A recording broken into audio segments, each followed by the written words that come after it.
Okay, so these are the notes for the lesson today. Again, you have already learned how to multiply decimals, but this is more of just a refresher, a reminder. So make sure that when we are looking at our notes today that you are highlighting, underlining the key information in here. So your steps are to stack your numbers. And I want to cross something out because there are certain things that I do not want you to do. So like this part where it says add zeros if needed, don't do that. Stack your numbers and make sure that you don't line them up. So that's going to be a key thing to remember. Do not line up. That means do not line your decimals up. You are not adding and subtracting them. You are simply multiplying them. All right, the next thing that you need to remember is to count the decimal places in both factors. And what I always say are the ones to the right. Okay, so you're doing the ones to the right of the decimal. Then you just go through, you do basic multiplication. If you know partial products, then you can do that. If not, don't worry about step number 4. I'm not going to emphasize that right now. And the products start at the right. Key. So start at the right and count to the left the same number of places. So the number that you counted to the right, you're then going to add it back there, and then you're going to insert your decimal. So here's an example. So if we're going to use step 1, before we even get there, I'm just going to underline. Oops, that's definitely not what I wanted. Sorry. I'm going to underline the decimal places to the right. So how many little red tick marks do I have right there? I have 3. So technically there are 3 places to the right. Now I'm going to go ahead and set it up.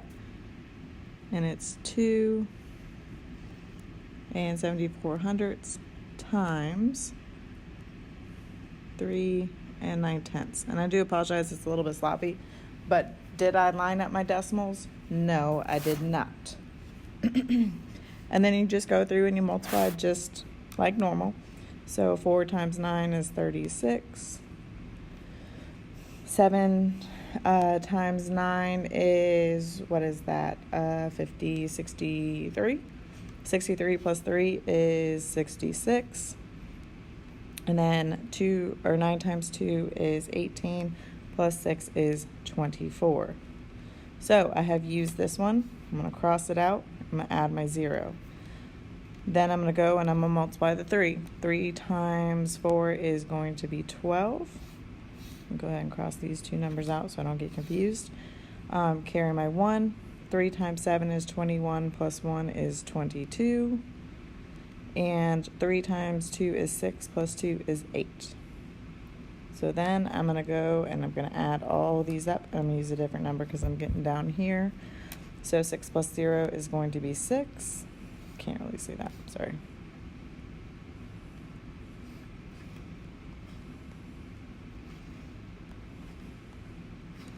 So I'm just going to put the answer down here. It's going to be 6. And then 6 plus 2 is 8. And then 4 plus 2 is 6. And then 2 plus 8 is 10. All right, I'm not done though because I have to go back up here. And I cannot forget about that. Okay, so it's 3 decimal places. So I need to go in here. I need to go 1, 2, 3. That's where my decimal place goes. And then my final answer, I'm going to have to turn my page sideways, is 10 and 686 thousandths. Okay, do not worry about this bottom part down here. I'm not worried about that. Please make sure though that you get your notes, that you do everything that I've done on here. So that is the first one. And again, if you have any questions, let me know about that. Send me an email and I will do my best to help you out. And then the other one is your practice problems. Now, with your practice problems, you'll notice that these are word problems. What do we do with word problems? We're going to decode them. So please make sure that you go through and you decode these word problems. I'm going to decode the first one, set it up for you, but I'm not going to solve it for you.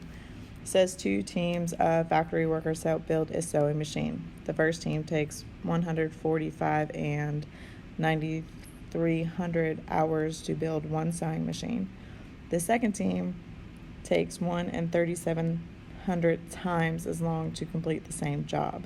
About how many hours does it take the second team to build a sewing machine?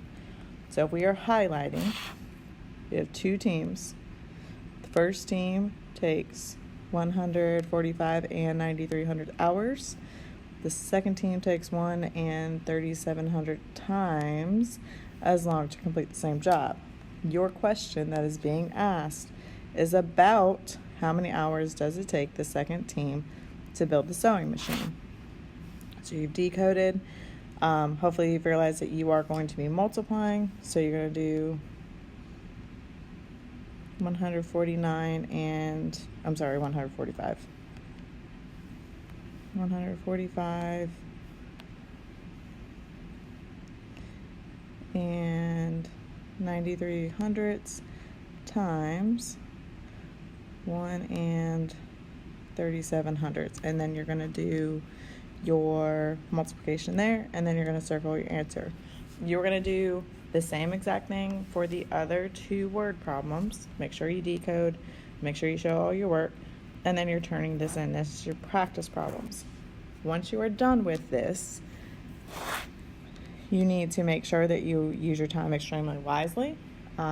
If you get done with all of your work, Ms. Turner does have a list of names that you guys will be able to go outside. You can work on YouTube, or you can be on YouTube, Cool Math, Prodigy, anything that is school appropriate, as long as you've been keeping up with your work and you have no missing work. All right, if you need anything, send me an email, and I will see you guys on Monday.